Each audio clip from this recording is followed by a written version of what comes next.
firm specialising in finance. Good morning to you, James. Has anyone named in these papers actually done anything wrong? Not that we know of yet. What's been interesting is that there's been no suggestion so far that any laws have been broken. In terms of some of the names in these papers, they are the super rich. They range from the Queen to the frontman of U2, Bono. It is well known that often the super rich will take their money offshore. From what you've seen so far in these Paradise Papers, is there anything particularly unusual about this? Well, I think the first thing to note that the super rich, as you call them, in this case, are mostly foreigners. So by definition, they are offshore. So are we getting excited about the fact that foreign people are using foreign companies? If we are, then that seems a bit strange to me. OK, well, the Queen isn't a foreigner, and obviously she's making a lot of the headlines here, some £10 million invested in offshore funds. Is she doing anything unusual? Well, I think the Queen's estate has a duty to maximise its profits, and the UK is only one of 200 countries in the world. So I guess my question to you is, are we saying that she should restrict her investments just to the UK?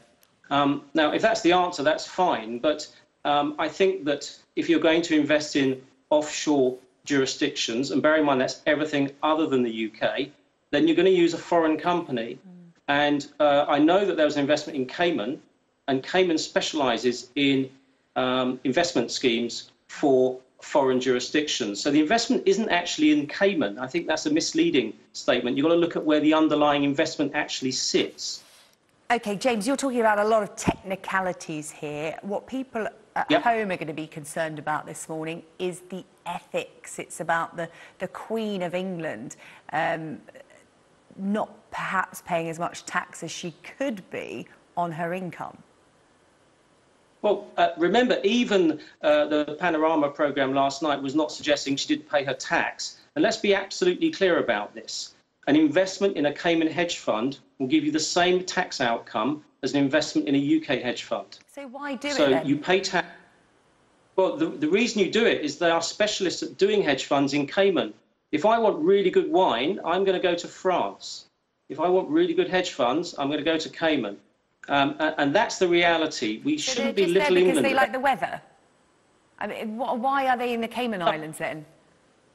Sarah Jane, I think I've just answered the question. In the Cayman Islands, they have an industry which specialises in setting up and running hedge funds. They have a regulatory regime which is ideally set up for that.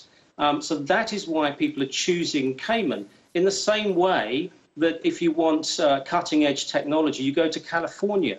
I think we have to realise that not everything that we need is available in the UK.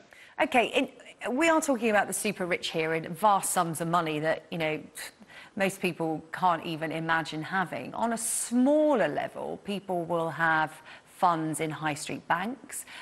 People will also have pensions as well. Are there ethical questions to be asked about where that kind of money goes? Should ordinary people be asking what banks are using their money for and what they're investing in?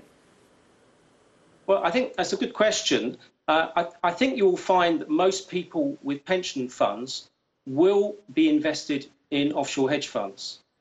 And now you say, is there anything wrong with that? Well, you've got to ask a question, is it wrong to invest in countries outside of the UK? If the answer is it's wrong, then we're in serious trouble if we go through with Brexit, because I thought the whole point of Brexit was this country would trade with everyone. And it seems that if you invest anything offshore, you're vilified, which does seem a bit odd to me. OK, James Quarmby, really interesting to get your point of view. James Quarmby is in Singapore. He's a partner at Stevens & Harwood, a law firm specialising in finance. Thank you very much. Thank you. You didn't frankly have the balls to put country before party.